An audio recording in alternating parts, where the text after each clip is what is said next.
Hey, everyone, welcome to the RotoWire Fantasy Baseball Podcast. It is Sunday night, May 2nd. I am Scott Jenstad, as you see on the screen there, joined as always on Sunday nights by the wonderful Jeff Erickson. If you guys could please rate or review the podcast, we do appreciate that. I know I say that every week, but it does go a long way towards helping people find the podcast, etc. So we would greatly appreciate that. We are live on StreamYard here, so if anybody's joining us here, welcome. I'm glad you jump on. It's the late at night time. Hopefully if you're on the East Coast, it's really late. If you're on the West Coast, not too bad. Jeff, how are you? It's May. We're in week 6 of the baseball season. It's flying. Yeah, I'm doing well. I'm a little loopy. Had my second vaccination on Friday, and a little of that left over. Congrats on that, though. Yeah, thanks. I'm excited actually to get it done. But nobody cares about it. I'm in awe of you because you mentioned Sam Burns on the Gaming Golf podcast on Tuesday. Please subscribe, rate, and review. We really appreciate it there. But got a winner in Sam Burns on the golf podcast. So got to shout that one to the heavens. We're not really good at self-promotion. A 90-1 winner, Jeff. Yes. And a long shot. Those are hard to find. I was pretty fired up by that. And it was a fun tournament to watch. Yeah. Ken Kreitz won't be upset about us not leading off with baseball right away, just because we want to promote this other podcast that we're doing too. But exactly. Anyways, that's on Tuesdays. So tune in on that and all that. But we got a lot of baseball to talk. It's been a very active week. Pretty good week for me in baseball. So, there's a lot of injuries, though, for us to cover. It was a horrible week here. It was a week of injuries, bad performances. I got Austin Gombert on last Monday. So it was I was like top 25 in the overall the main event. And now I'm not in the top 100, I don't think. So it was one of those weeks where, it's early. There's a lot of movement right now, but one of those things that it happens. But I want to talk about week 6. I want to talk about FAAB. FAAB was interesting this week in the terms of it wasn't a lot of huge names, but I looked in my leagues. There were multiple guys that went over $100. So I want to talk about that. There's a lot of injuries to talk about. We'll get to that also. And there's a bunch of players at the end I want to talk about, guys that are either overperforming, underperforming, struggling, whatever it may be. But let's talk about week 6 first. There's 12 teams that play 7 games this week. Jeff, we still have 2 teams that play 5. The White Sox and your wonderful Reds. Yeah, everyone's going to take their turn. Kind of one of the offshoots of interleague play, unfortunately, is, because there's the odd number of teams in each league, there's by definition always an interleague series. When you have an interleague series, there's almost always a lot of 2-game series. So unfortunately, that leads to a lot of 5-game weeks like we have here. We do. We got the White Sox. So they're actually playing each other. The White Sox and Cincinnati obviously playing each other on Tuesday. That's a note, though. If that is the one AL team in an NL park. Although, Jeff, I'm not sure the White Sox have any players left that can sit for the not DH. And yet, still, Andrew Vaughn will not have a way to play. That's going to be the amazing thing. You got to think he plays now. Luis Robert, we're going to hit that, but goes on the IL today. You got to think Vaughn seems to be playing a little bit more. You got to think now it's pretty much has to be full time, right?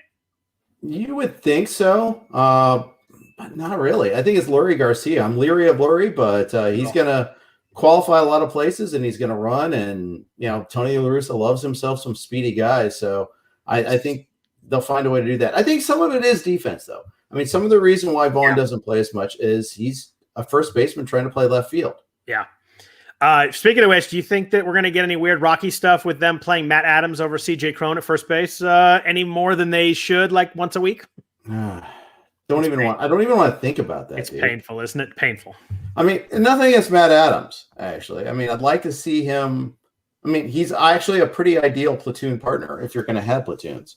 But yeah, I have too much invested in Cron. So yeah, I'm self-interested in my response, which means I can't really, but if I'm really being fair, I don't think it's likely to be that. I mean, but all it takes is Cron to hit another slump. And let's face it, one thing he doesn't do is hit for average. And if it continues to be the case, if he had another cold spell, he could be on the wrong side of a platoon real fast. Yeah. He started slow and then he picked it up. So I can't fathom it. It's the wrong side of the platoon. I can't fathom they have Cron sit more than, I don't know. You'd think once a week, but and Adams can pinch hit a bunch, maybe pinch hit late in games. But I really hope they don't do it. I think Cron could be a monster if he just can sit there and play the whole season. Right, and I think that I don't think it's a coincidence the Rays and the Twins let him go after 30 homer seasons. I think. I don't think he offers a ton defensively, and he doesn't hit for average. Maybe strikes out a little too much. It's fun when he gets a hold of one, but his skill set wasn't considered that valuable at times. So at least for the cost it was coming to.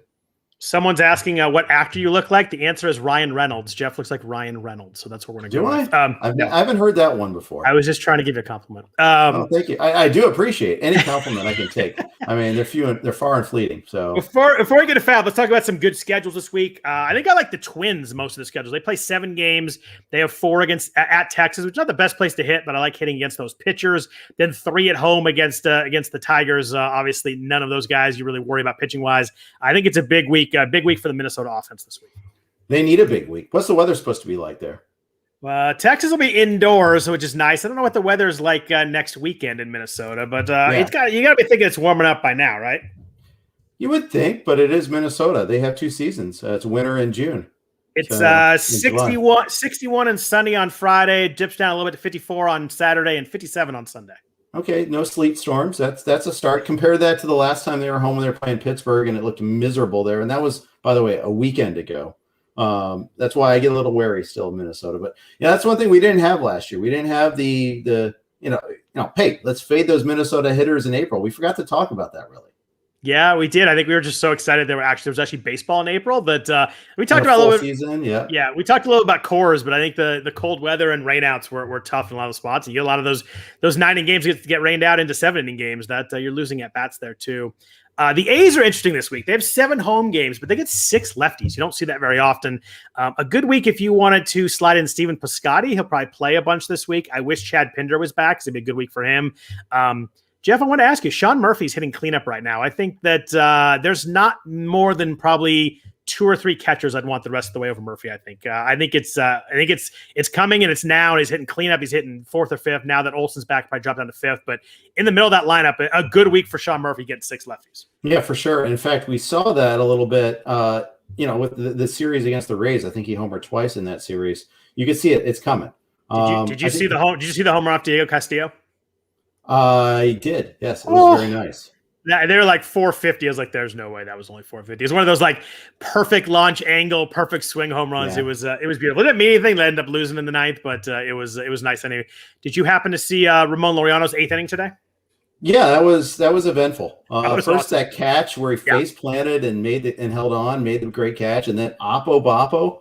I mean, that's a great inning right there. Yeah, talk about having an inning. He's so weird. He's like just fully intense at all times. Even like the post-game interview, he was like still fully in like game mode and intense. And I don't know if there's an off button with him. I don't know how friendly or nice he'd be to hang out with, but I tell you what, he is intense and full go at all times. And he had a throw earlier this week that was insane. Threw out a guy at 3rd. And when he's healthy and going, he's a really exciting guy to watch. Hard to believe that he got in a fight with the entire opposing team's dugout one time. But provoked or otherwise, still certainly provoked. It sounded like. Oh, absolutely provoked. But sometimes some players are more easily provoked than others. But you know what? We want to see a healthy season from him. And one of the things is, he goes full out, runs into walls, which is one of the reasons why you don't often get full healthy seasons from him. It's true. So. Knocking on the wood of my desk here and hoping that he stays healthy for the rest of the year. That catch is an example of a great play, but you're like, a little bit one way or the other, and you're going to get hurt doing that. But there's no off button there, which is fun as a fan. But yeah, you do always worry about that. It's a good thing that no other outfielders are getting hurt this year. So he's if you've got 3 other replacements. I literally I was doing FAAB today, and like every time I was like, I think I'm set, somebody else got hurt, and I had to go adjust. It was crazy. We'll get into injuries, but it was a wild weekend of injuries, and a lot of big names too, which is maddening. Yeah. Red Sox have a good schedule this week too. I like them. They only play 6 games, but they're another team that they get 3 in Fenway against Detroit, and then 3 in Camden Yards against Baltimore. That's about a perfect 6-game matchup you can get there. That's exactly what you want. It's a lot of JD Xander Devers this week. That you want all the Red Sox week in DFS in season long. Needs to be a big Boston week too. Yeah. Now the question is, did you fall into the Admiral Akbar pitcher of the week this week in Nick Pavetta or Martin Perez facing those Tigers? So I didn't. I looked at Pavetta closely just because he's been good, and every time I look, I see the walks. I freak out a little bit, and I stayed away. I'm probably a little gun shy after getting smoked on the Austin Gomber 2-step. Although he did get a win the second start, he did make up for a little bit, but that first start, like it is funny because everybody's like, oh, he can't face the Giants, all that kind of stuff. He would have gotten smoked against it. He just had no stuff that night. He let every curveball he threw was literally belly button high.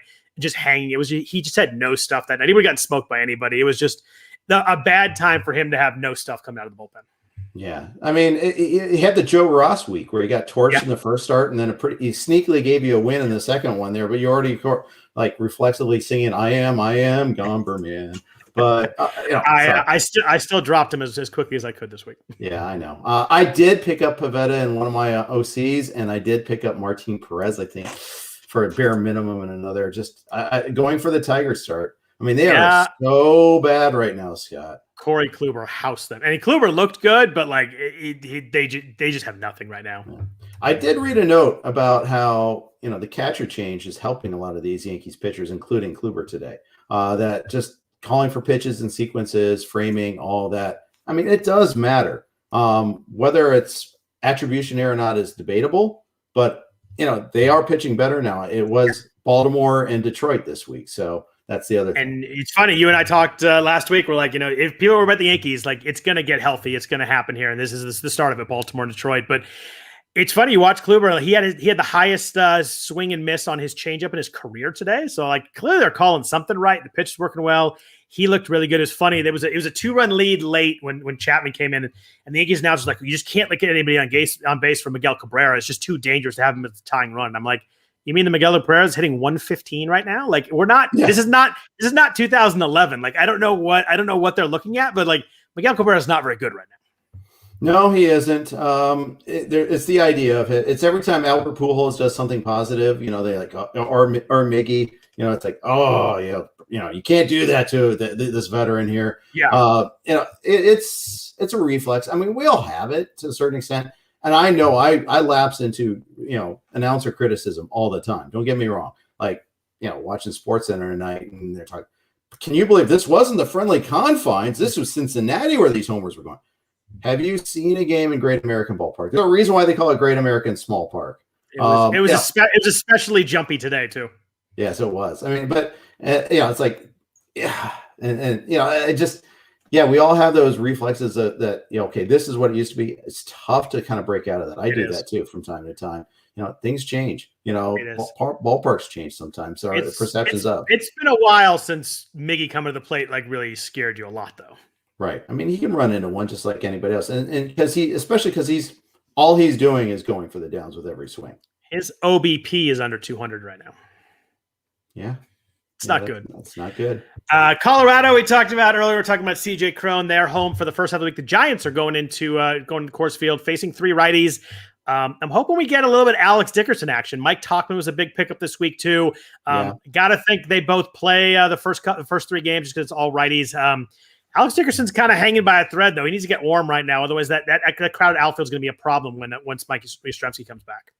Yeah, I was just going to mention Yastrzemski. That's the big issue. And Talkman's a nice little ad. I think they did well. They got Wandy Peralta for nothing, and then turned him into Mike Talkman. And we'll see what happens when everybody comes back. But I mean, Talkman's a nice little fit. He couldn't get any playing time with the Yanks this year, but he can play a little.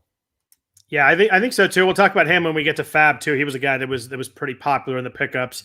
Anything else for week 7 that you really jumped out, or I guess week 6? Week 6 jumped out to you before we get into the FAAB for this week? No, I mean the Reds they can kind of figure out a little bit of their bullpen maybe this week, but they can rest some guys a lot. I just think today was like a giant write-off. So if you are a TJ Antone guy, I mean this was bad.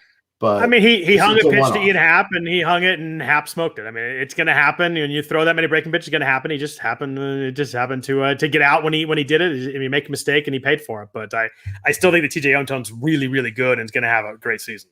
Home runs are down in baseball, except this one game single-handedly changed that. But yeah, right. Yeah, everybody was throwing hangers though in that game. I mean, Tyler Mahle threw a couple that just were nothing balls, and to the Cubs' credit, they hammered them. I just think it was one of those days. And they happen, and you see it kind of just kind of rolls, and it snowballs, and you're in trouble. If the Reds have a save opportunity on Tuesday, if you had to bet, who gets the save opportunity as a Reds fan?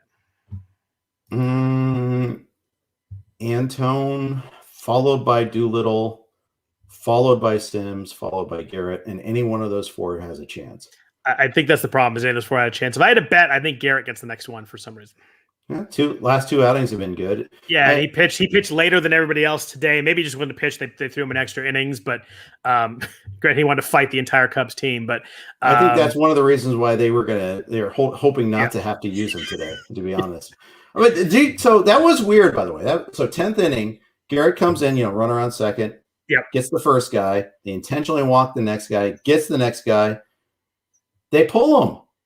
And that was for the pitcher, right? For the pitcher, a pinch hitting pitcher. Jake Arrieta came in and David Bell had to get the platoon advantage against Jake Arrieta, I guess. I mean, Garrett looked really good in the first two batters he actually tried to face. So he gets like a walk added to his thing. I mean, it's just so dumb. I mean, I don't know. What if that game had gone tied later and all that? You're just burning a pitcher for no particular reason. I like our Reds, but I have to admit I was kind of hoping after they did that Arrieta was going to get a single just because it was so absurd to change pitchers for the pitcher. Yeah, it's just, and Bell does that. He does a lot of mid-inning switches, loves to do that double switch. I think he overmanages by a tad on that. Yeah, today was definitely a good example of that. But let's jump into FAAB. It was not quite the huge week of a bunch of guys going for a lot of money, but it was still a lot of activity. My main events, there were 3 guys over $100 in one of them, and 1 guy over $200 in the other. The big prize this week was Shane McClanahan, who looked really good against the A's on whatever that was, Wednesday, I think. Yep. Through 4 innings, had 5 strikeouts, no walks, 2 earned runs. Like that first inning, I was like, I'm going to see what this guy has. And he's pumping like 100.5 fastballs, and he threw a 93-mile-an-hour slider and just making people look stupid the first time through the order. I mean, it was like, where did this guy come from? Where's his stuff? I mean, I knew he was a big prospect, but kind of ranked as a reliever. They weren't sure he's going to be able to stretch it out. But second time through the order was not quite as good. He kind of left a changeup up to Matt Chapman, and he hit a home run on it. But how aggressively with McClanahan? What do you kind of see the Rays doing with him going forward? Because Rays pitchers are always a tough to figure out. They're really going to kind of let them go. I was very aggressive. I got him in 1 of 2 mains. How much? 79 to 69. What? 79? Yeah. It was nice. That's the cheapest I've heard on him in the main event. Yeah. The other one, he went 178. But wait, there's more. I got him in both online championships. Nice. 57 to nothing. Literally, nobody else bid on him. 12 teams, there was 1 McClanahan bid. That's pretty wild. He got 2 starts this week too. And then the other one, 117 to 81. So I mean, I chalk up the online championship to it's that's just the way it is. It's just weird. Embrace the weirdness of the online championship. And a lot of teams have really good pitchers and they don't need someone. The main event, you're always gonna have some teams that need pitching, but I'm still surprised there wasn't even like a keep him honest. Somebody threw like $10-20 in there on him. That's pretty strange. There was a lot of talk about him. He went for 203 and 257 in my 2 main events. So your 79, I think, is going to look really, really good, and we see all the results tomorrow. Yeah, or he'll get 1 start. Yeah, they'll send him back down after that. We got to make room for Chris Archer, and something like that. I think one positive is the way they used Waka today makes me think that they're not lining him up to kind of piggyback on McClanahan on Tuesday. They might go Luis Patino as the problem. You could go, 4 innings. They will. Yeah. They will. It's just I want him to go 5 innings. That's what I'm hoping for, basically. Yeah, you're hoping you don't get 4 and then 3 of Patino. You want to get 5 and then 2 or 3 of Patino. It's going to be interesting. Yeah, they say that they want to stretch him out. They really seem committed to making him a starter, making him kind of a 5-inning guy. The stuff is there. He started 22 games in 2019 in single A through triple A. He kind of moved through the levels. Only 120 innings pitched, but he started 22 games, Jeff. He had 5+ innings in 19 of those. I was actually surprised that it was that many. I thought I was going to click on his game. I looked at his minor league game log. I thought it was going to be a lot of 3 innings and 4 1/3, that kind of stuff. 19 of the 22 starts were over 5 innings. I was really surprised by that. So it seems like he is a guy that they're willing to go past 5 with. I just don't know if they'll do it at the major league level, but they did in the minors, surprisingly. I just think it's like from outing to outing. How efficient is he? And what's his pitch count after 4? What's it after 3? How much does he labor? I mean, you watch the start against RAs, and man, his stuff will play. I mean, and that 101-mile-an-hour fastball that goes away from right-handed hitters. Tailing. I was like, pump that into my veins, man. I mean, it's just that's great stuff. I think it was the second batter. I think Ramon Leonardo struck out the first inning. I was like, who the hell is this guy? This is crazy. Yeah. Like he was just. And then a bunch of people were like, oh, his fastball dipped in the 4th. I'm like, yeah, he's still throwing 98. Like if you're dipping to 98, like I think we can work with that. Yeah.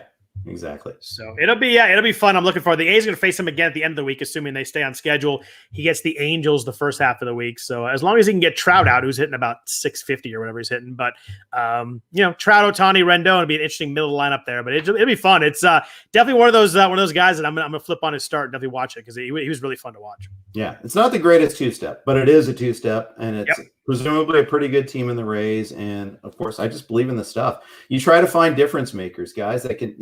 You're hoping that are not just a two-stepper, but are someone you're going to hold all year. I mean, that's the hope here. Same thing with Daniel Lynch on the Royals, if you could get him. Yeah, Lynch he was available. I saw one main event he was available, but he wasn't available in most of them because he was not drafted.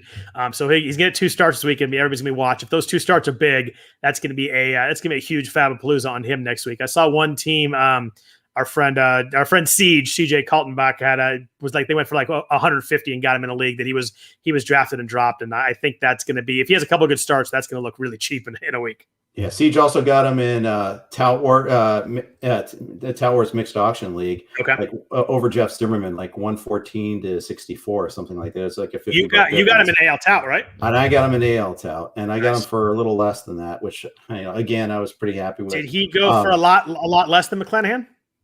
Yeah, I was the second bidder McClanahan in AL Tout, 177 to 133. The news came out late. Maybe 2 hours before the FAAB deadline in Tout, which your guys' deadline's a little earlier, right? Yeah, 8:00 Eastern, 5 p.m. my time, and it was like, okay, is this just a one-off? Are they trying to buy time? And they said, nope, we're moving Singer and we're moving Junis to the bullpen. That seemed like a strange move over instead of Brad Keller. Well, do you really want Brad Keller coming out of the pen? Junis might have some nasty stuff coming out of the pen. But I don't want Brad Keller starting every 5th day if I can have Junis instead, too. It works both ways, I guess. I think that, Keller has a history of being pretty good with them. So maybe it's like, okay, we can fix him. Let's buy some time. You give him one more month, and then if it still doesn't work, okay, out you go. And then you give him Junis. You have that as an option, too. Yeah, Junis are probably pretty good out of the pen. I just liked what I'd seen him as a starter. It's funny. He was available in one of my leagues. I was like, oh, I better pull back that bid because I obviously didn't want him, kind of middle relieving out of the pen. But It was an interesting move there. Guy, I wanted to ask you about that. I was in on in FAAB, and I thought I was going to kind of slide him through, and I wasn't that close as Garrett Richards. I guess the second really good game kind of put him on everybody's radar. But he had 2 good starts this week. He had a 7-inning, 10 strikeout performance against the Mets. And then today he pitched 5 innings against Texas, had I think 7 strikeouts, 1 earned run.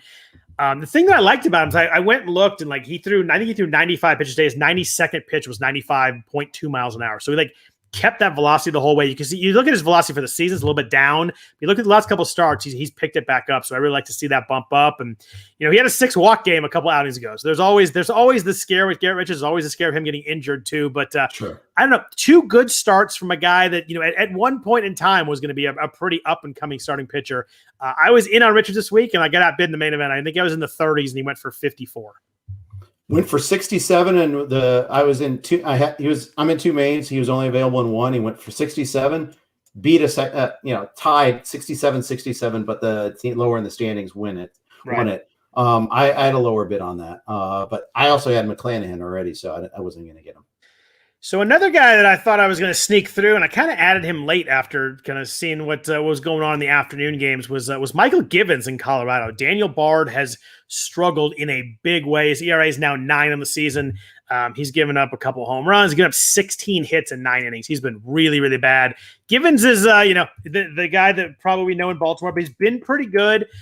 He went for over $100 in my main event, Jeff. I tried to slide him through, and I was clearly I was not the only one that was thinking that maybe Colorado makes a change here this week. Yeah, Casey Shaw got him in ours, and I didn't bid on him. I mean, really, we could have used another closer too. So that's a fail on my part there. But he also is the guy that has Bard in our league too. So for what it's worth. 17 versus nobody else bidding, and then 23-1 in my other main. So wow. I would have snuck him through there. He went for 101 in one of my leagues and like 60 something in the other. Yeah. Here's the thing. We always say don't watch your closer. That definitely applies to Givens. It definitely applies when you have a full Coors Field week coming up, and it's just like, okay, he is a closer. So therefore, Well, or at he least might I be. think he might be. He isn't necessarily They have yet. to make the change first, right? But Yeah. the one positive you're looking for is it's only 10 and 2/3, but he has dropped his walk rate pretty significantly. He's down under 5%. It's only 10 innings, so I get it. If he throws a couple walks, that goes back up. But I mean, 11 strikeouts, 2 walks. He's been pretty good. I just think that if they do give Bart a break and kind of take him out, I think he's probably the next guy up. Yeah, I mean, he's closed before. I mean, that's usually the default. They traded for him, hoping to shore up their late inning relief. Now, granted, that cost is sunk, so yeah, you can't change your mind on that. But I think that there's a lack of viable other options. Oberg's out again. I mean, they're the Rockies, though. I mean, if I think of all the more reason why they should give him a chance, highlight him, let him get like 5 to 7 saves. Oh, flip him for whatever you can. They got a new GM in there now. Maybe that kind of encourages them to do things a little bit smarter. I don't know. Yeah, it'll be interesting. I think he's the next guy up, and where I needed closers, I did some bids on, but I just, it's the main event. You're not going to sneak anybody through, and I should have known that. But I wasn't going to be aggressive enough to get him anyway, but I probably should have upped my bids a little bit. But a guy who was been on a lot of main events this week is Tony Gonzalen. Dustin May grabbed his arm on Saturday. I held him for a week just because the MRI is tomorrow. I'm pretty sure he's going to be done for the year. I don't think it's going to be a positive MRI. The way he reacted, talking about shooting pain in his elbow, that's never really a good thing for a pitcher, especially one who throws that hard. Gonzalen has been out with his shoulder injury. He's being stretched out right now. He threw 20 pitches in a bullpen on Thursday. Supposed to pitch another 30 pitches on Monday. There was a quote today that they're stretching him out. They want to get him to 5 innings, 75 pitches, and he's going to be back in 3 or 4 weeks. In one league, I picked him up. In the other league, I have about 400 guys that are hurt, so I couldn't really take the spot. But the thing with Gonzalen is he's good when he pitches. Who knows what's going to happen with the shoulder injury. Yeah, and it's tough to carry a guy for 3 to 4 weeks until he's ready, too. That said, we put a nominal bid on him. Vlad Sedler swooped in and got him for 57 with a second place bid of 29. This is the second of our drops that he's swooped in on already. He got Crichton too from us, where we failed to boot and rally properly. So and he's winning this league too, of course. So I'm going to give him plenty of pub. Follow him on Twitter at RotoGut. And if you follow him on Twitter, you'll see that he's leading the league because I think he posted his standings yesterday. He's having a good start. But he's having a very good start, and he's obviously one of the better players out there. But I figured he'd pick up Gonzalen. He's a Dodger fan. I know he likes Gonzalen. Just one of those things. I mean, he's 2.3 ERA last year, 2.93 in 2019. It's a bit of a leap of faith. You have to have the roster spot, which I didn't in most places. But 3 to 4 weeks is a while to hold, and with a shoulder injury, who knows? Who knows what it looks like coming back? But it's one of those plays that has some upside if you can do it, but it's tough to do it for a month. Yeah, well, and here's the thing but I'll say this that works in his favor about it being a month. The Dodgers aren't going to need a fifth starter for the next 2 weeks. Yeah, I saw that. David Price is out several weeks still with the hammy. Yep. So, okay, now you're rolling the dice that in 2 weeks they don't turn to Mitchell White or Hosea Gray, or they just, so it's the chances of Gonzalen being the guy when they do eventually need a fifth starter again is higher because of that. Do you remember back in, April when we thought the Dodgers had too many starters and be frustrating for them going to be sitting guys and skipping starts and all that?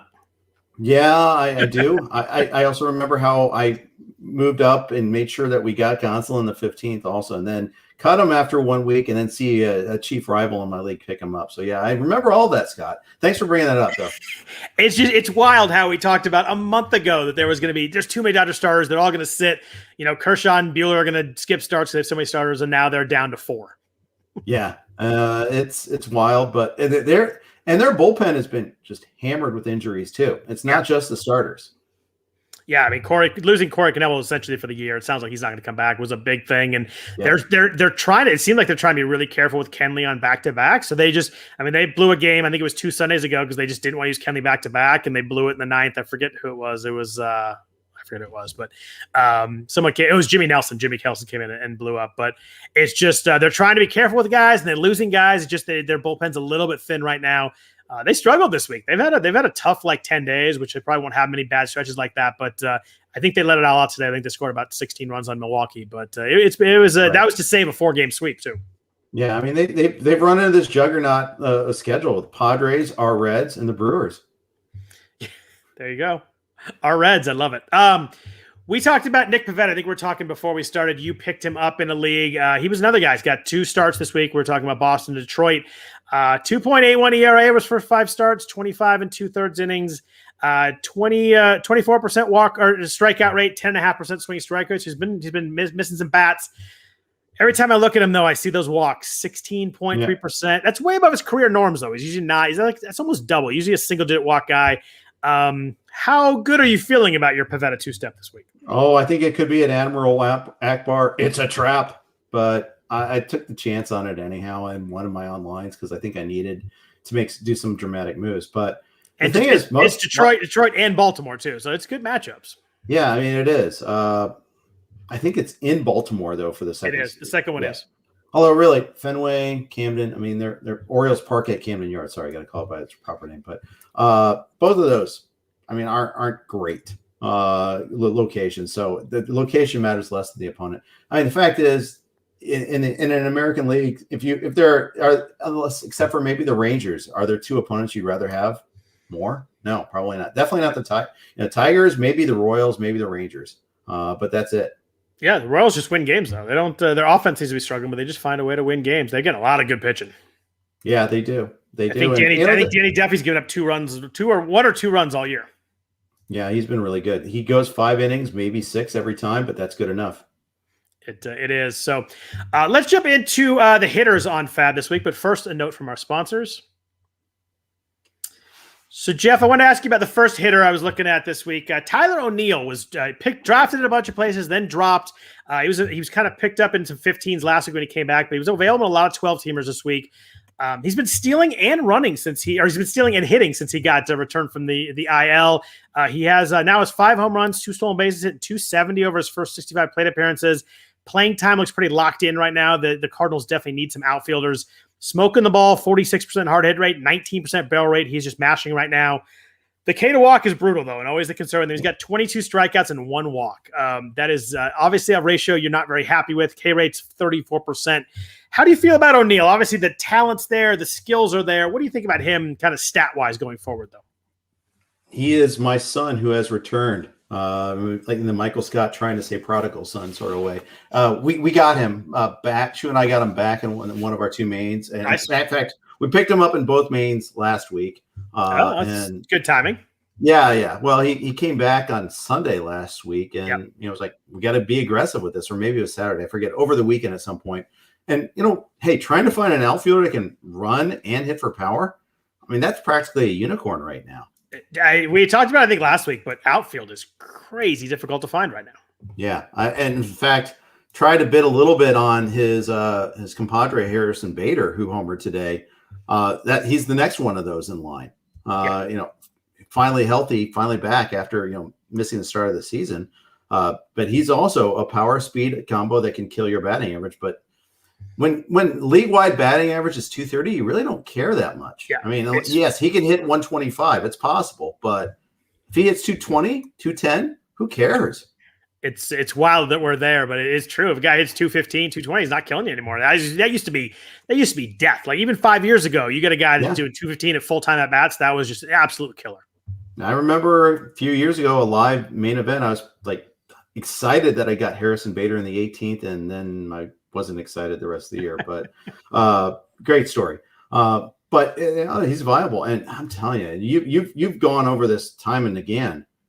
Outfielders, it's ugly trying to find outfielders. One of our 2 leagues that we have like 3 injured outfielders, and another one that's day to day, and it's really, really difficult to find anybody to slide right in.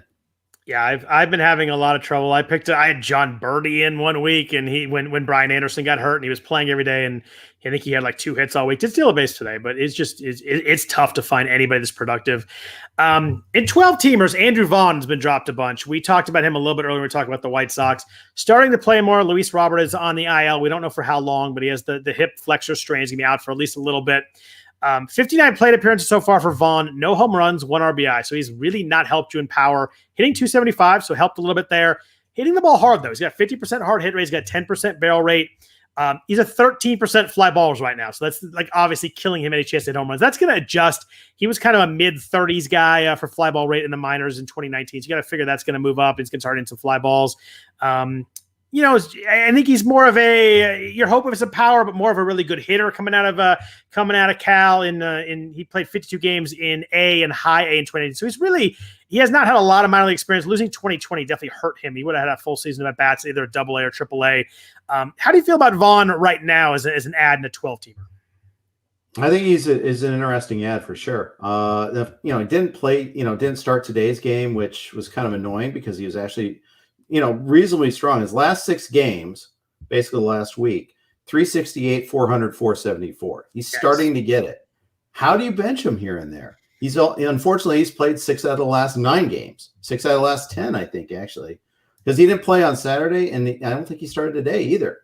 Or maybe he did start today. I might be looking at the wrong line there, but yeah, it's just you get TLR'd enough. It's really aggravating. Even with the latest injuries, how can you trust it? Yeah, he did start today. He started in left field today, and he had 2 hits again. So I just wonder, Robert's out, Eloy's out, so it's hard to really create a path against him anymore right now. You mentioned the defense, and that's true. I mean, but I don't know why Jake Lamb's hitting 5th and Zach Collins hitting 6th and Vaughn's hitting 7th. It's the whole thing is just weird, but like you said, Tony's going to be Tony, I suppose. Yeah, there was a weird Mercedes thing where, he was a late scratch. They put in Lamb. Tony says, "Oh, it's because he showed up late, but it's no big deal. It wasn't because of that. I just thought it was because of it." He had to mention that. I was going to say, if it wasn't because of that, just don't mention it. It's just. Yeah, he kind of threw him under the bus and then tried to make it look like he wasn't, because he realizes I just kind of, I probably am coming across as the crusty old veteran, because you are. But I have to admit, as a Zach Plesac owner in the main event, I was kind of happy that after he hit Jose Abreu and they came with the base loaded, it was Jake Lamb hitting, because it was a 3-pitch strikeout. I would have been a little more worried if it was Vaughn hitting at that point. Right. So. Another guy who started really slowly, started horribly, and has gotten really hot lately is Josh Rojas in Arizona. Second short and outfield eligible, which is a really nice combo. We talked about how outfield's weak. You get a guy that can play middle, infield, and outfield. There's a lot of moving around you could do with him that's really important. He's now at 235. He has 4 home runs. 3 of those are in the last 4 games. Hit a ball off the wall today, too. He almost had 4 in 4. 13 runs, 10 RBIs. His walk rate's nice. He's like a 12% walk guy. The K is a little bit high, but at 27%, in this era, I think you can deal with that. Hitting it hard, 44% hard hit rate. But the thing that jumps out to me with Rojas and why I liked him in the preseason, he was really hot in spring training. 2019, if you look at his line in AA and AAA, 105 games, 23 home runs, 33 stolen bases, hit 332. I know the ball was super juiced in the minors that year. I do get that. But the 33 stolen bases jumps out, hit 332. That's a crazy good year. And there's a lot of speed power combo here. And if he can just stay a little bit warm, I think he could kind of find his way to have an everyday job there in Arizona.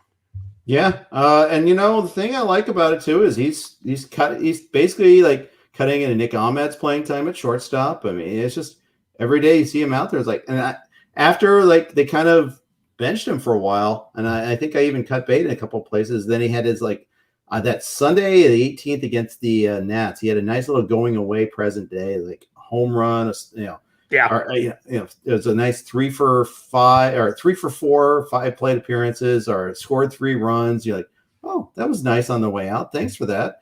Oh, now maybe he's actually going to be the guy that we bought into all along. It's weird. How many times I think Liz and I kept on talking about stop buying into spring training stats. Just stop. Yeah. And then you finally, give up on it because let's face it, some guys that stuck. Remember, I'm old enough to remember when Chris Bryant wasn't hitting for any power in spring training. He's just lost that. Right. Stop listening to that sort of stuff. I wish I wish I'd not listened to. It was Richard Rodriguez in Pittsburgh. I was big on him. I really loved the 2020 skills and performance. And then there was this buzz about maybe he's not gonna be our closer. Maybe we're gonna use him at high leverage. Maybe we're gonna do this and this. They've used him as a traditional closer. He's been really good too. And that's one of those ones that I let spring training noise get in my head. Let the one quote from the manager do it, and it's just all of a sudden I really I know he's going to get traded at some point, but we probably got 2 more months till that happens. I'd love to have Rodriguez right now over some of the not so good closers I end up with. Not looking at you, Alex Colomé.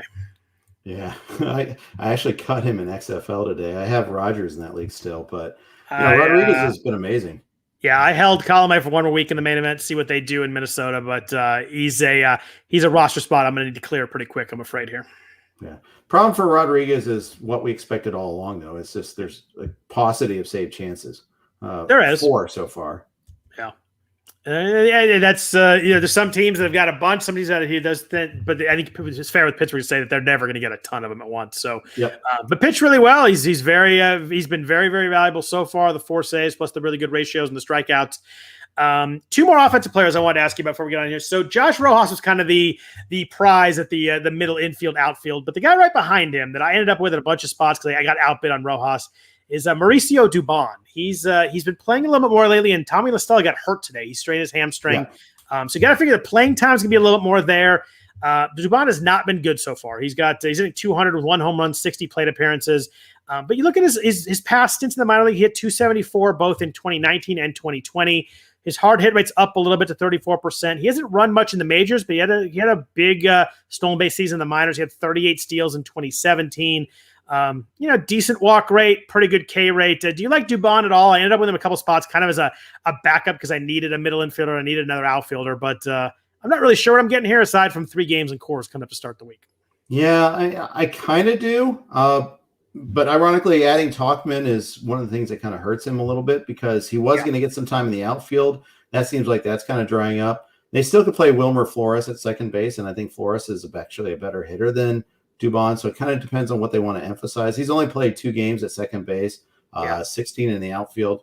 Granted, Dubon's going to hit righty, Talkman lefty, so maybe they find a way to make it work. But yeah, the thing is, LaStella sounds like he's going to go on the IL. The implication from the beat writers was it's going to be a while, which means, it reflects the way these teams, you don't want to be shorthanded, even especially going into course. You just don't want to do that.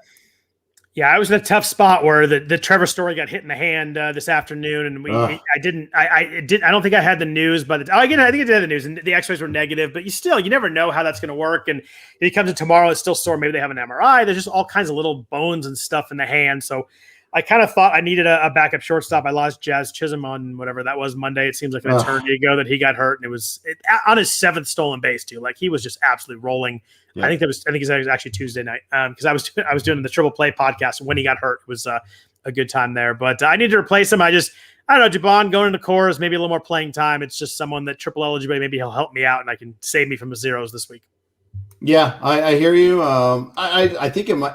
I think I prioritize Flores over Dubon, but I could be wrong about that. I mean, I don't know who's going to get the more playing time between them, but there's going to be playing time that results, and hopefully you get the right one. Hopefully, for your sake, it lands on that because I didn't really go after either, so I'll root for Dubon. Yeah, just looking for maybe one or two hot weeks would be nice. A couple steals would be good.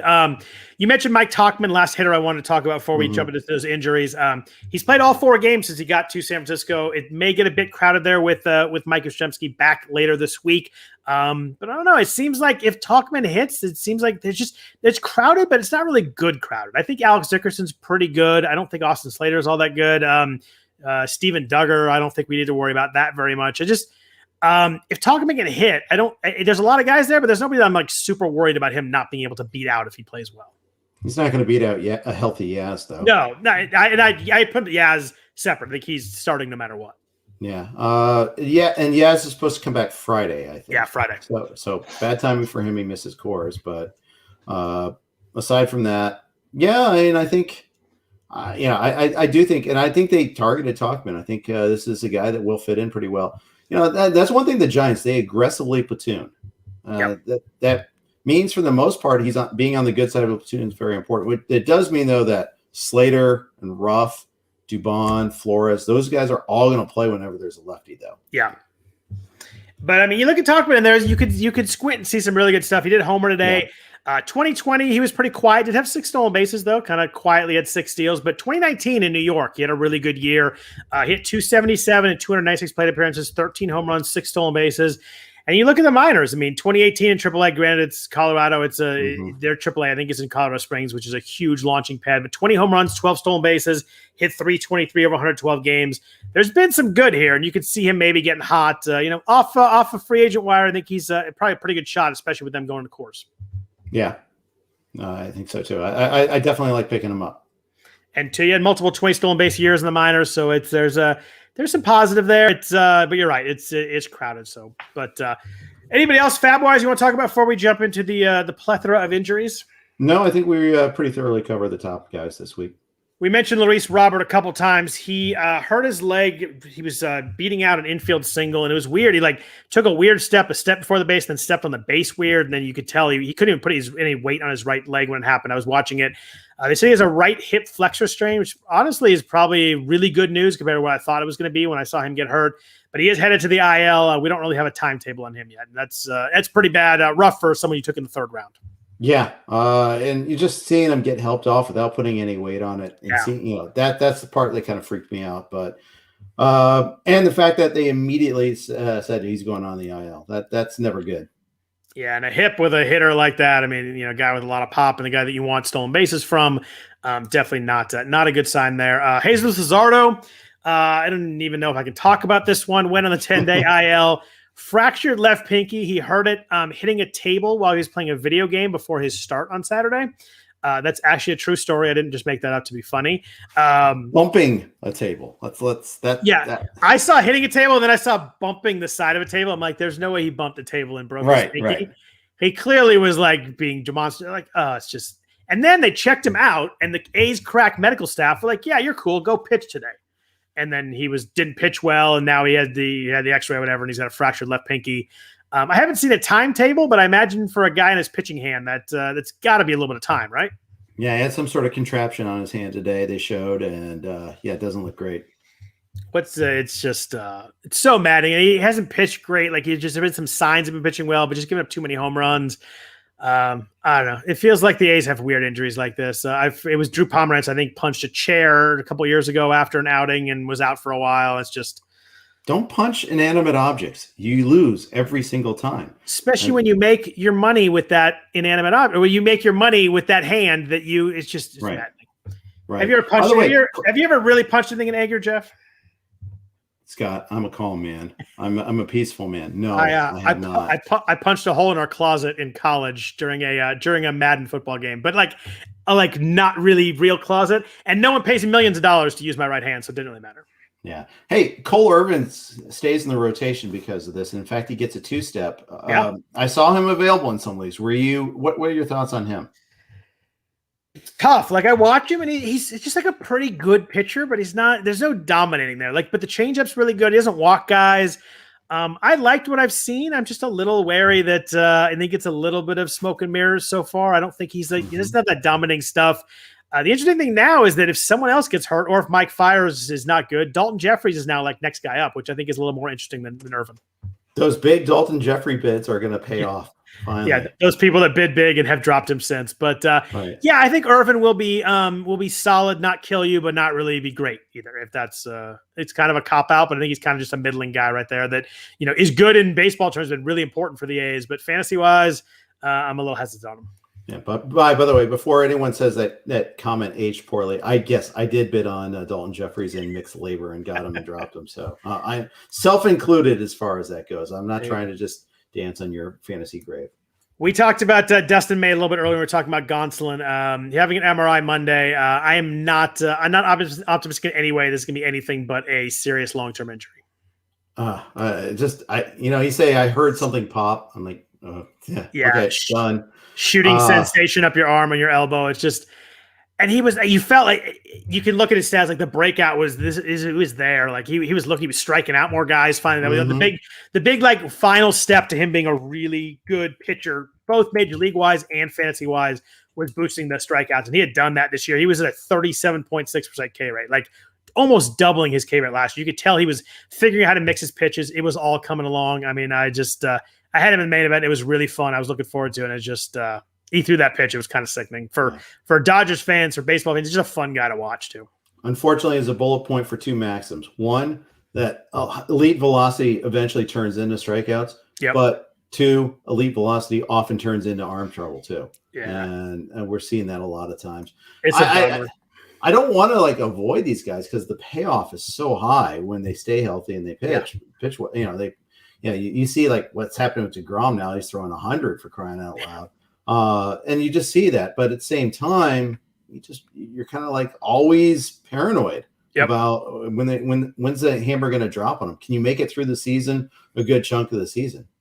You could just draft only Kyle Hendricks. You'd be fine, right? Okay, stop. That's mean. You're just taunting me now. I actually benched Hendricks in one of my 3 leagues where I had him. You set it up too well for me. I'm sorry. Yeah, I know. You benched Hendricks for last week or this week coming up next week? This last week. I'm going to put him back in. He's got a 2-step this week, but I benched him for the Braves start. Wow. Now, only in one of the 3 12-teamer, I assume? Yeah, OC. So you have better options at least, but it's almost impossible to sit him in a main event with your 10th pitcher is going to be so not very good. But I respect that. I'm one who tends to be stubborn and just throw those guys in there and not think about it too much, and it doesn't always work. That was a good sit. He was not good this week, right? God, he was horrible. Yeah, I remember him. I remember him giving up a bunch of home runs early, right? Yeah, and I'm worried. Finally the projection systems have caught up. He's lived down to the expectations of the projection systems. Yeah. Never once had like an ERA, above 4. Everyone had him with an ERA above 4 this year, and I was kind of railing on that. And now I'm just going to have to eat my words, I'm afraid. Do you have optimism he's going to turn it around and kind of find his form? None, really. No, I don't. It's a long enough season that the only thing I have. There's nothing that I see that gives me that optimism. Only experience with time and et cetera. But nothing. Were you able to watch Louise Castillo start it all this week? No, I actually was out and about. I listened to a lot of it on the radio, and those first 2 innings he was cruising, and then he started giving up rockets again. I watched it again. I'm like, I just don't. It's hard for me to find that elite guy in there somewhere. I know he's in there somewhere, but I don't know. I wasn't super positive about that one either. Like you said, the first couple innings, I was kind of excited, like, oh, here we go, and then it just kind of reverted back to what we've seen so far. 98 those first 2 innings. Yeah. I thought we might have had something, and then it kind of fell apart again. Yeah. In fact, when you texted me about all the injuries that you were having, and I thought it was a Castillo note at first, like, oh, did Castillo get hurt or something? No, and then I realized it was May. I wouldn't do that to you. I would lead with that. It was one of our Reds pitchers. Yeah. Okay. Fair enough. Thanks. Trevor Story left Sunday. He got hit by a pitch on his finger. Said it looked like he was in a lot of pain. They did X-rays after the game. They were negative. The Rockies, quote, think he'll be okay. So obviously I want to see him in the lineup. I imagine maybe we'll miss a day or 2, but it sounds like it's not going to be long term. And I'm crossing my fingers that continues to be the case. Yeah. And in fact, there was a check swing. At first they thought it was a foul ball, and instead it was actually hit his finger. And not great. Not great. I think he got you a stolen base at least before leaving the game. And a home run. Well, the stolen base happened after the hit by pitch. I got you. Yeah. I think it was part of a double steal. So at least he, did something with a flourish there. But yeah, again, a week at home at Coors coming up. Last thing you need is for him to miss games. What if they say he's day-to-day, but he's not in the lineup for the first game? What do you do? I want to see the quotes from the manager before the game, but I will lead towards using him if they don't say, he's gonna be a few days. If they say like he's day to day, I'm probably just gonna throw him in there. Yeah, me too. They're actually home for only half the week. They're on the road. Did I get that wrong? Though? I've said it like 3 times on this podcast. They're at St. Louis the second half. I was looking at the wrong row. That's why. Yeah. I was looking at they are home for 3 of the next 4 series. Okay, there you go. That's a good stretch. I like that. Ian Happ finally had a good game today. We mentioned the home run off TJ Antone. He's had 3 hits. Then he got a collision in the outfield. He was carted off. It looked like he got hit in the head. He was bleeding from his nose, and it was weird. He stood up, and then he had to sit back down. It was like an NFL player. It was really weird. Yeah, you don't see that very often in baseball. They'd bring the card out. He said he was feeling fine after the game. I'm just concerned that concussion protocol might come into play here. Yeah, that's the first thing I thought of too. You just saw the way he reacted. He crumpled down. He was lying down like, it was really a tough thing to see. And then after that, it just, but then you saw the replays. It almost looked like he got kneed in the stomach. Yeah, too, I didn't even really see him get hit in the face, but apparently he did because his nose is bleeding. So he's having to get hit at some point. But I thought he got maybe the wind knocked out of him at first, but then he was down for so long. They brought the card out, and then he, like I said, he fell back down. But that's when it definitely check. The Cubs do play tomorrow. They play the Dodgers. So it's one of those things we'll see his lineup. But, he's been so bad, and maybe he's warming up a little bit. Had a stolen base this week, hit 3 and homer today, and then he gets run into the outfield. It was not what you wanted for Ian Happ today. No. I worry about a guy like, flying after a thing like that. But it's not the first time someone's gets checked for a concussion, then flies right away afterward. But, it's Hendricks, Alzolay, and Arrieta for the game series against the Dodgers, and that Cubs bullpen just got pushed around on Sunday. Might be. They might leave Hendricks out to dry again. Maybe I will bench Hendricks again. But he gets a home start against the Pirates later in the week. Makes it tough. Yeah, you can't sit that, I don't think. Bueller, Kershaw, and Bauer for the Dodgers going into Wrigley. That'll be fun for the Cubs offense right there. Yeah, I'm sure. George Springer is an interesting case right now. He seemed like he tweaked his quad yesterday, and then he hit 2 home runs right after that. And today he ran out of first base, and he just looked like he can't run. It was like he just looked old and like he can't run. Our friend Rob Silver is a big Blue Jays fan, so he looked like an old man running down the baseline. He just looked really bad. He was watching the game. Then he was listed for a pinch runner in the 6th inning on Sunday. He was kind of walking around the dugout afterwards. He looked okay, but he doesn't seem healthy to me, Jeff. It's crazy they waited so long. They've been so like, we want to be 100%. It seems like the quad's still bugging him. Yeah, they said something about him being fatigued. Yeah, and he had a stolen base this weekend too, which is weird if your quad's not feeling good, but the whole thing's a little bit strange. Yeah, I was just going to say, well, don't expect any stolen bases, but he did. Yeah, I don't know. It's very strange. Makes me think that he aggravated it. Yeah, I was worried about that too. And he plays one weekend, hits 2 home runs on a stolen base. You can kind of see what you can get in this offense if Springer plays, but it's just, I guess you got to check that lineup tomorrow too. They play at the A's tomorrow. So they're flying and they're playing in Oakland. So we have a late game, but hopefully we get the lineup in before you need to make that decision. Right. It was a rough week for catchers, Jeff. A lot of catchers went in the DL. We had Yadier Molina earlier in the week. Travis d'Arnaud is having surgery for a torn ligament in his thumb. He's going to 60-day IL. I mean, I think he's an automatic drop everywhere. I dropped him in one of my onlines painfully too, because there's nothing there to replace him with too. That's the tough part. Don't forget Alejandro Kirk too. Also went on the IL this week. And he was Yachty. Did you mention Yachty too? Yeah, Yachty. Yeah, there was someone. I mean, and the injury is Gary Sanchez not playing as much too. There's another spot. You made you replace that in the 12-teamer. It was a rough week for catchers overall. Do you see any big bids for Higashioka? There was like a 50 something in one of my main events. Maybe it was online. I think it was picked up last week in my main events, but I saw 50, kind of mid double digits in there. Did you see anything big yourself? No, I saw people online talking about it, but let's see, 37 in one of them. Okay. With the second place bid of 16. And the other one, what did he go for? He went last week and he went for 7 unopposed. So it's a pretty good bid. That's a gift of foresight right there. It is. He went for looks like he went for 9 in one of mine, and then somewhere in the mid 40s or 50s in the other one. Yeah. So it was kind of, I don't know. What does Gary Sanchez's career path look like right now? Like what's the next step for Gary Sanchez? They don't really have the DH as a possibility. That's the problem for him. And the problem is he can't hit. He's not hitting either. It's not like he's just playing bad defense. He does that too, but right. It's been a long time since Gary Sanchez really hit. I don't think Higashioka is really that good of a hitter either, though, and so I don't think so either. I think he gets a chance at redemption here at some point in time. I do too, but if they're both not going to hit, you're going to play the guy who plays really good defense and the pitchers like throwing to. It's been 2017, the really good Sanchez year when he hit 278. 2019 was pretty good. He had 232, but he had 34 home runs, but 2020 at $147, 2018 at 186. I know averages are down across the league, but we mentioned those are averages that are killing real baseball teams. Like you can't send a guy out there's going to hit $147. Like it's rough. He's not striking out this year, but he's still not getting hits. He's not hitting the ball hard this year either. Like it was always like a lot of strikeouts, but a lot of hard hits. And this year it's less strikeouts, but no hard hits. That's not a good combo either. No, it isn't. The only thing that it's like, he somehow gets a shorter leash than some of his other slumping teammates, and that's kind of a little. But it's because of the defense. I get why. But did you see the Stanton Statcast stat today? By the way, no. What was it? Of balls hit over 115 miles an hour so far this season, Stanton has 16 himself. Oh, the next highest is 5, and that's if you take an entire team put together. The next highest is 5. That seems like he's doing well. I forget. It was the Angels because they have Trout. So Angels had 5 was the next highest team. All of the Yankees have 3. It was the most. No other team has 5, and Stanton has 16. That's an almost impossible stat. It's crazy. It is.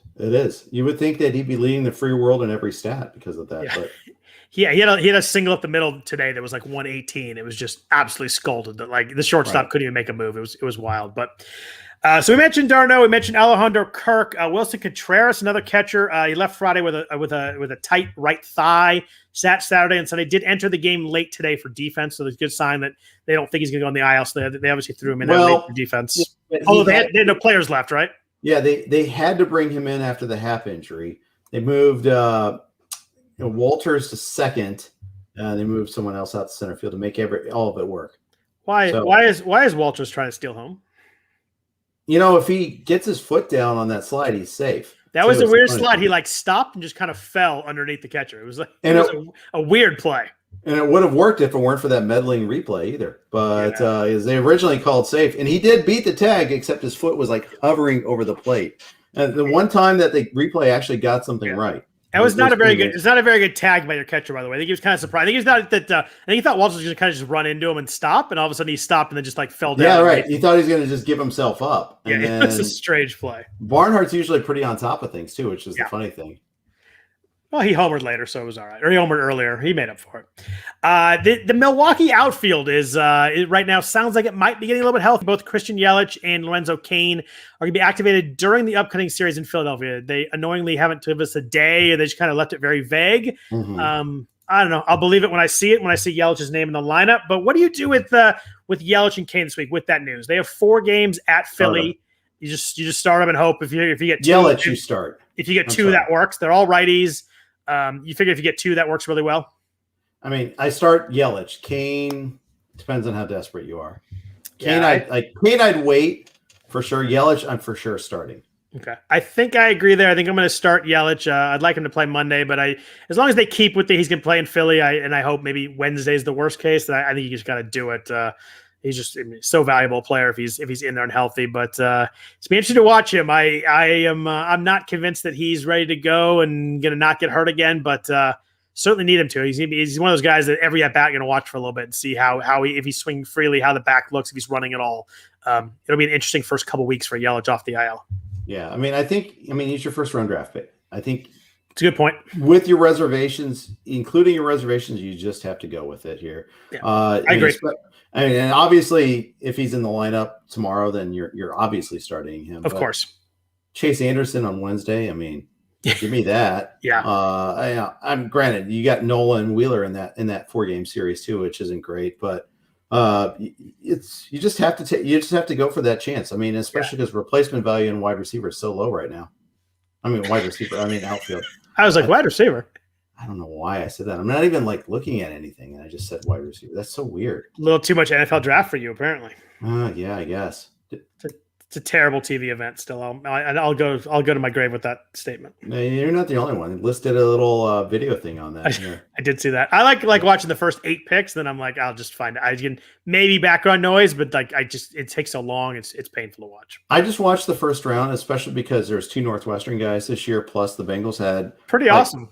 Yeah, it's really awesome to see that. And then also the Bengals had a real decision to make, but it was narrowed down to 3 players, and one of those was taken before them. So it's pretty cool that I knew they were going to get a pretty awesome player.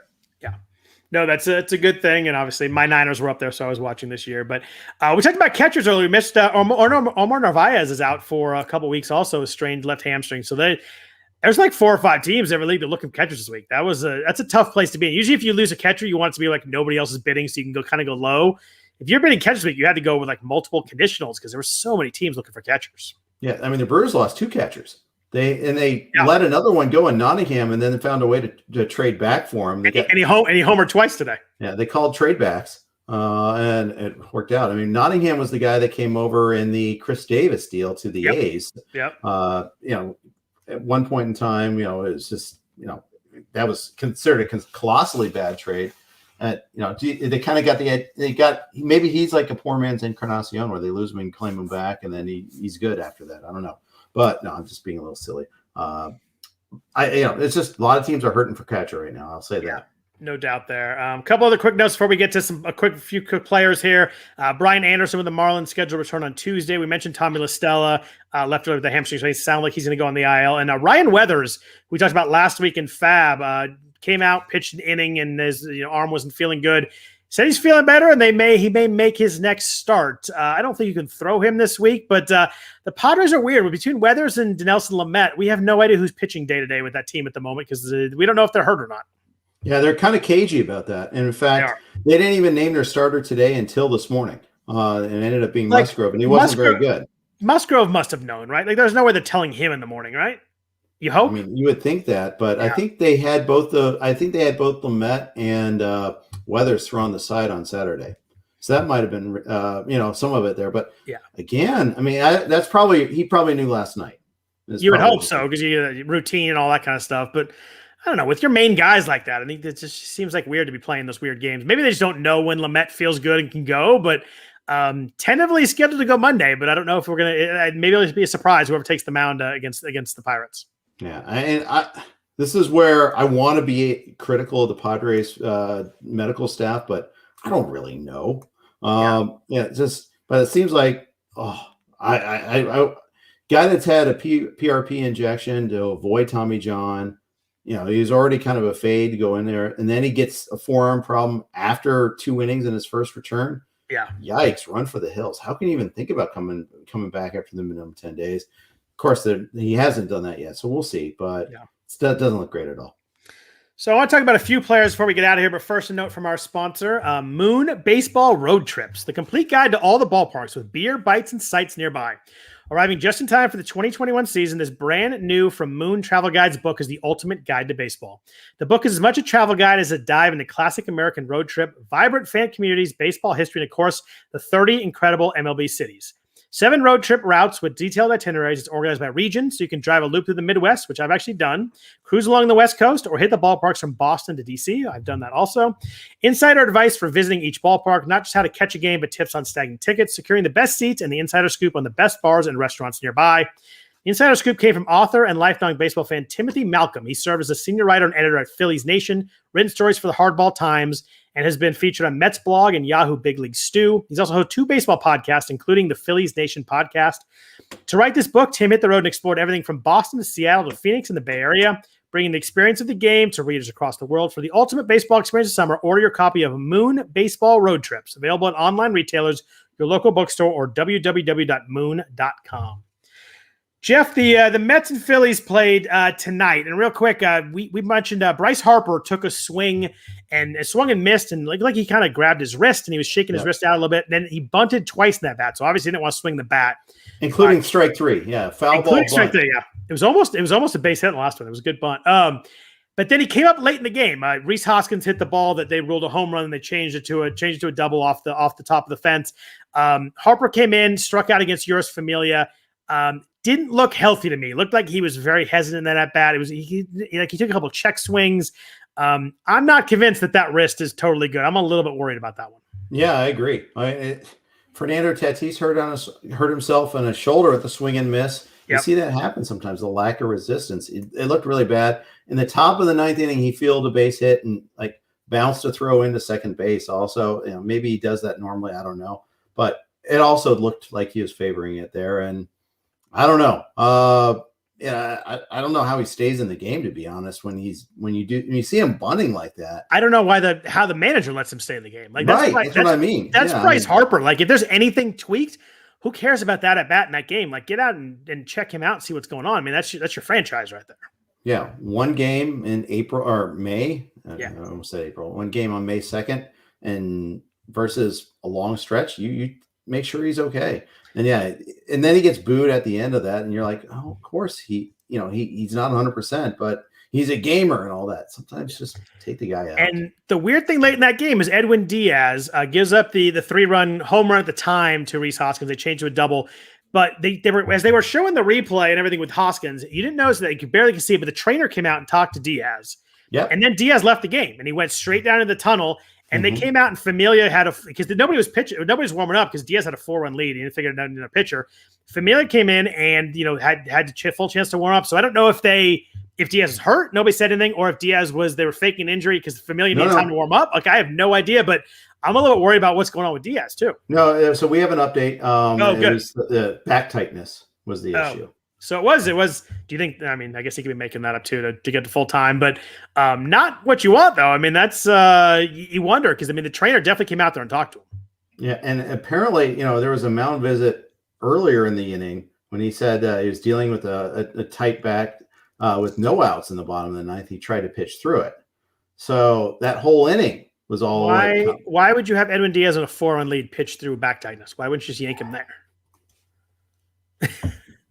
Now, I don't know if it was 3 batters in or if it was 1 batter in. Right. Yeah, that was just the whole game was weird. It was a weird game. That play where Hoskins couldn't make the play on the line drive, and then VR goes all the way around the third, and so in the disconsolate, so he tosses the ball to the second baseman, and they run. Yeah. Maton misses a ball earlier on a pop-up. McCutchen misplayed a ball in the outfield, which is not a recording, by the way. It's like the 3rd time I've seen that in the last 3 weeks, I think. He homered today, but McCutchen's having a horrible year. He is. He's having a rough year. Yeah, the center fielders have been really bad for the Phillies. They're a very oddly constructed team. Just nothing out of center and left field this year. It's really kind of rough to see. Segura being out hurts them a lot.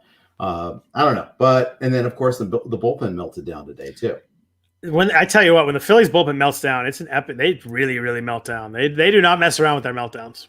Yeah. Now I saw another note that Neris wasn't available, nor was who else was down today. They had 3 pitchers that were unavailable. I think Brogdon was not available. Yeah. And then one other pitcher too. But and Alvarado was all over the place, and he couldn't throw a strike, and he was mad at himself and yelling, and he got an argument with Dominic Smith the other night. It's been kind of a weird grumpy weekend for a lot of players. Yeah, he's got a 3-game suspension that he's appealing. Yeah. He's playing through the appeal right now, and you got to think that some of this was he was overamped.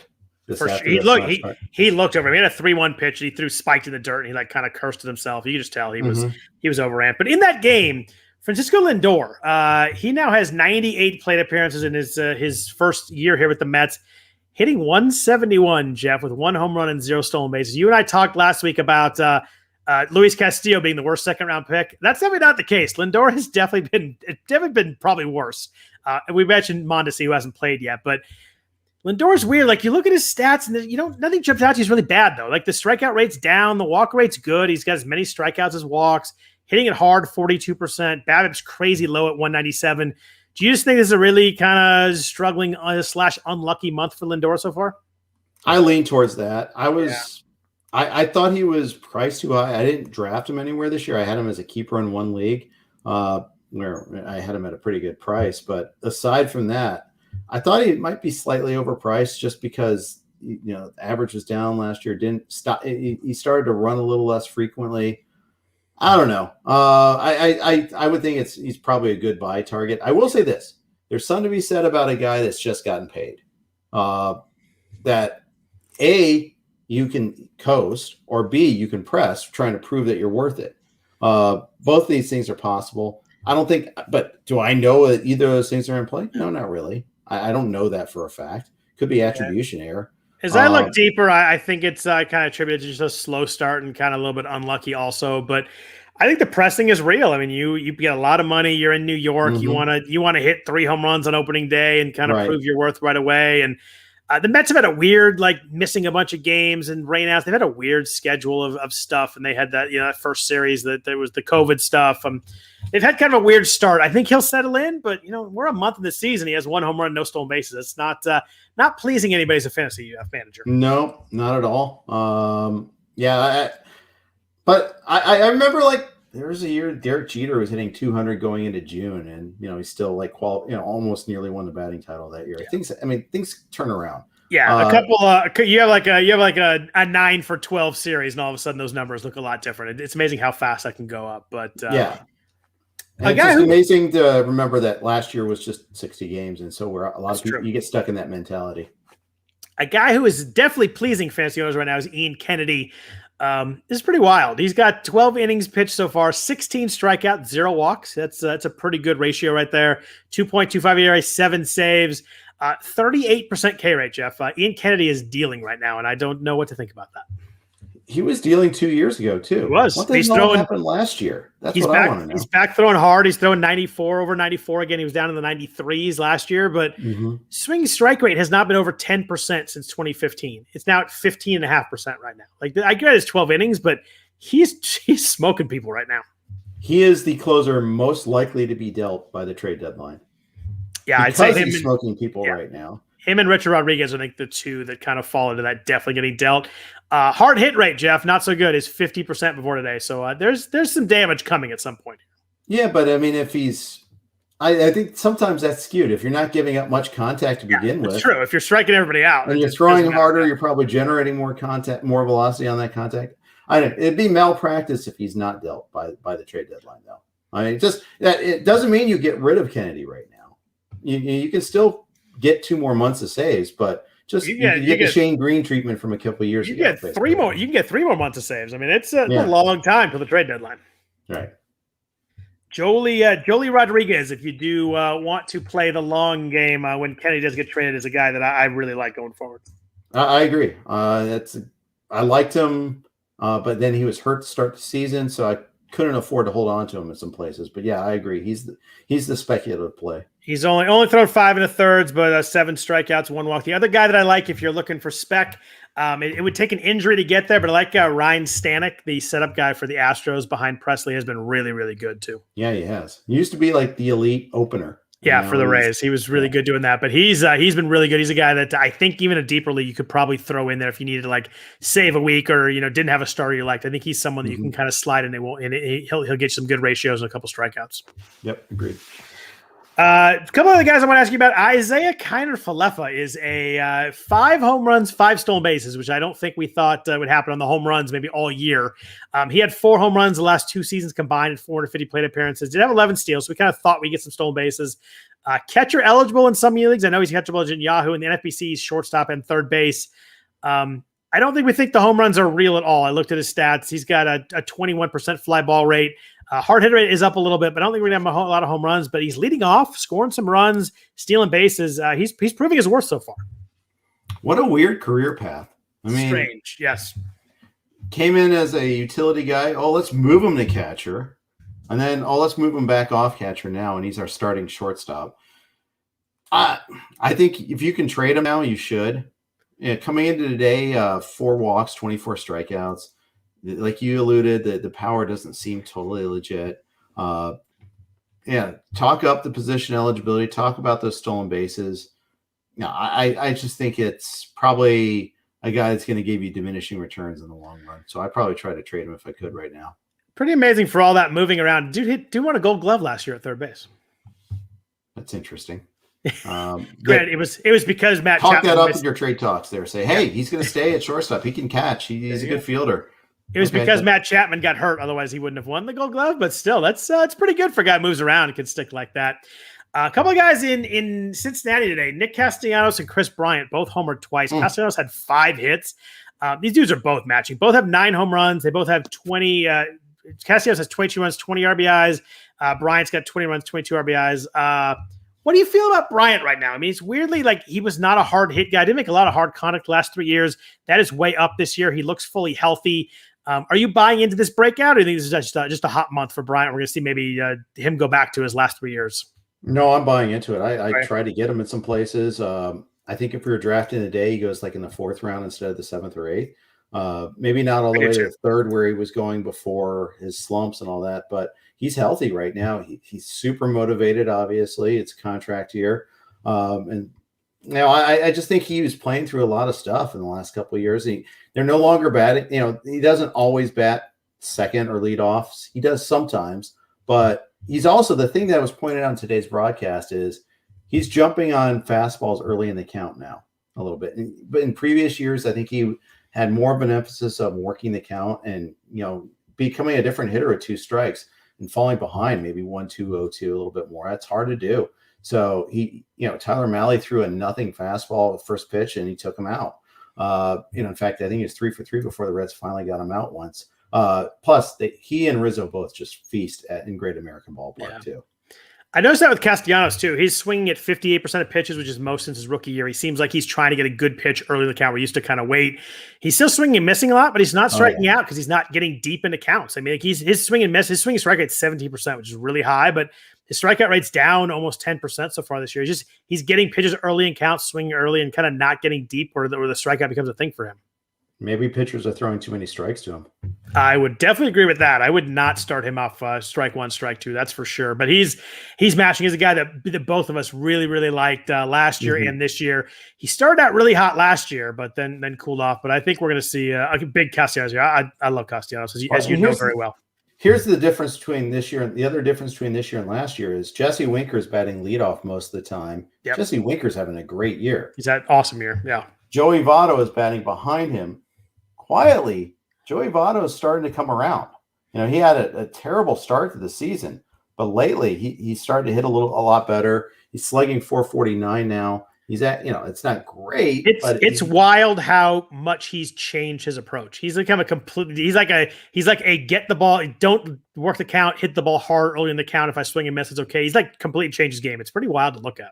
Because he's so analytical. Over the last 14 days, he's got an 833 OPS. Over the last 21 days, 950. Now, he was running into a lot of tough luck outs early on in the season. And he's kind of changed that a little bit there, too. Some of the luck has corrected itself a little bit, too. So all of a sudden, they have to throw strikes to Castellanos every once in a while. It's not just like, okay, this is a dead lineup. You grant, and the thing is, if you can wait to get to Suarez, great. Although Suarez just killed a ball today that still hasn't landed. But so he's getting closer to being himself. This Reds lineup has had its moments. At home at least they have. On the road, they're still kind of sitting ducks. Last guy I wanted to ask you about before we get out of here. What does one do in either a 12 or 15 team league right now with Andres Gimenez? What do you do with a scurvy pirate? You make him walk the plank. Sorry, have you seen Backyardigans? I thought maybe Julia might have seen that show, but no, we're no Backyardigans. We're a lot of Peppa Pig, a lot of Curious George. We haven't done any Backyardigans though. I might have to introduce that. Yeah, you should. Quality show, love All it. Right. But I don't know if it's running live anywhere. In fact, I'm pretty sure it's not. But I'm sure we can find it on YouTube somewhere. Find a way to stream it. But anyway, Andres Gimenez. Sorry. But I mean, so he's got 2 home runs. He has 3 stolen bases. And obviously, if you bought him in your auction, you drafted him in league, you're doing it for the stolen bases. The problem is he's hitting 9th, which makes it really tough. And he's not getting on base. His OBP is 227. Hard to steal bases if you're not on base. He's hitting 177. I mean, he's eligible at 3 positions. Stolen bases are so hard to find. I find him really hard to cut. I have him in a 12-teamer, and I'm finding him hard to play and hard to cut, which is a really bad spot to be in. Yeah, that's a bad combo. And he sits every once in a while, and he only has 63 plate appearances coming in today. I know he played today, so it changes a little bit. But the fact is, I mean, if you're in a 10 or 12-team mixer, that's a cut almost. In a 15-teamer, that's where you're in that sweet spot of hell. I almost cut him today in a 12, and I was going to go one more week just because of the stolen base upside. I mean, he had 28 stolen bases in 2019 in AA, but he's just not hitting. I just wonder how long the Indians' leash is going to be with him. They moved it down to 9th. He's done it down there. They said this in spring training is going to be our starting shortstop, and now Ahmed Rosario's there. They could move guys around. They don't really have a lot of outfield options, but I wonder how long they could play this guy. When he does have options, they could send him down when the minor leagues start. I don't know. How long can you have a guy hitting under 200 and keep playing him when you may have some other options? Yeah, and he's been bad. He was batting 9th in spring training, so this is not a surprise. It's the problem is, I mean, Rosario is not really that much better. No, he's not. He hasn't been very good either. They don't have a ton of options, which helps. I just wonder if at some point they've got to not put him in there so much. I mean, it was a guy that I didn't like the draft price on. I ended up in one league. I had a spot where I had no stolen bases. He just kind of fit, and I ended up taking him. But it's hard to play him right now. I mean, you mentioned Rosario. He's not doing. What's he at? He's at 170. He's at 211. He had 3 hits today, so he got over 200 today. But still not doing much. And you look at that outfield, and none of that's really exciting. Josh Naylor is kind of okay, and Luplow had a really quiet week. He's finally kind of cooled down now that he's facing some righties and realizing that maybe he can't hit them as well as we thought he could earlier in the season. I don't know. It's a weird lineup as it is. I mean, Jose Ramirez mashes and Rosario's good, and everybody else is kind of Yeah, I don't know what the Cleveland solution is. I mean, you got to turn to the prospects at some point in time, but Why? I mean, at some point, Bobby Bradley's got to play, see what he can do instead of throwing Jake Bauers out there, right?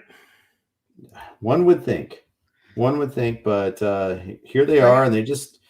I mean, Jordan Luplow, has his moments, and they've been playing him a little bit more, but I mean, he's kind of a known commodity. Yeah, he mashes lefties, and against righties his whole career he's been bad. Granted, he was pretty good this year to start, but it was like 25 at bats, and he's getting he got a little bit this week that he got exposed a little bit with against righties, and he's just he's a lefty masher, and I think he's kind of one of those guys that just what he is. But how many chances does Jake Bauers get to prove that he can't hit in the majors? I mean, it's pretty clear. Yeah, I think so. Minor league season starts on Tuesday. So I think you're going to see about 2 weeks of minor league play, and you're going to start seeing a lot of moves. You're going to, these guys, some of these prospects are going to get real competition. They want to see that. Jared Kelenic, we've been speculating for a while. I think it's pretty clear they want to see him play in the minor leagues a little bit before making that move. But by the way, speaking of which, Kirilloff can hit a little bit. My goodness. Yeah, I mean, it's mashed this weekend. Yeah, funny how it's just again ignore spring training numbers and let the prospect play. They're gonna, granted, he has a pretty like homer or nothing sort of line. He does. He started off really slow, but I think he hit 3 home runs over the weekend and had another ball off the wall, and he was just mashing balls to left center. But Jimenez has 3 options. They could definitely send him down once the season starts if they want to just like kind of let him play every day and chill out for a little bit. Yeah, and they got a kid named Tyler Freeman who's a middle infielder too, who could eventually play. Interesting. So yeah, that's it's a tough one. It was a guy that was he like moved up in the 8th and 9th round at 15 teamers, and it's been rough. So. Yeah, he's this year's Delano DeShields Jr. winner. Oh, that's never a good thing to win. Anybody else you want to talk about? Anything else on your mind before we get out of here? We've gone a little bit long as we tend to sometimes do on Sunday nights, but anything else on your mind you want to bring up? No, I think I'm pretty well covered here. You want to do 20 more minutes on Sam Burns? No, we can do that there. But I will say this. JP was asking just a quick question on there about Chris Paddock. Yes, he was a COVID guy. Although again, we don't know details on that, whether it's a positive test or if he's close contact or what. So you don't know what to do with him coming in this week. The Padres don't have to say anything. Corbin Burns too. Like he was maybe going to pitch today and didn't, and we have no idea when he's going to pitch. And it's, I think you figure he's going to pitch this week, but there's no way for us to know on those. Yeah, who has both Paddock and Burns in a keeper league? This guy. That's Burns has worked out pretty well. Paddock. Nuts. Yeah, I was just going to say, boohoo, cry for me. I'll leave Burns active absent knowing like any really negative detail. Whereas Paddock, opportunity cost isn't as high. I can just bench him for a week. My conscience. The tough one for me is I didn't use Carlos Martinez this week because he's going to pitch once, and then Adam Wainwright's brother got COVID, so he had tracing. So Martinez pitched Sunday and pitched really well. So it's 2 wins that were sitting on my bench, which is always fun in the season where wins are very difficult. Oofta, a shutout at that today. Yeah, there's just some of those things you're gonna have problems. You're not gonna be able to get around. We're still in the COVID's not as we're not seeing as many as we did last year with teams missing games and all that, but we're still seeing guys that, and it's weird because you see a guy go in the IL and you're like, oh, this is terrible. Then he comes back in 1 or 2 days. It's really good. I mean, at least Robert had that this week, so it's just one of those things that you got to stay attuned, attention to the news and pay attention even more than usual. Yeah, indeed. So cool. Well, thanks everybody for listening to the RotoWire Fantasy Baseball Podcast, the Sunday night / Monday morning version. If you have any questions or anything comes up, please hit us up on Twitter. Jeff is at Jeff_Erickson. I am at Scott Jenstad. Other than that, we'll be good to go. See you next Sunday night. Take care and have a good week.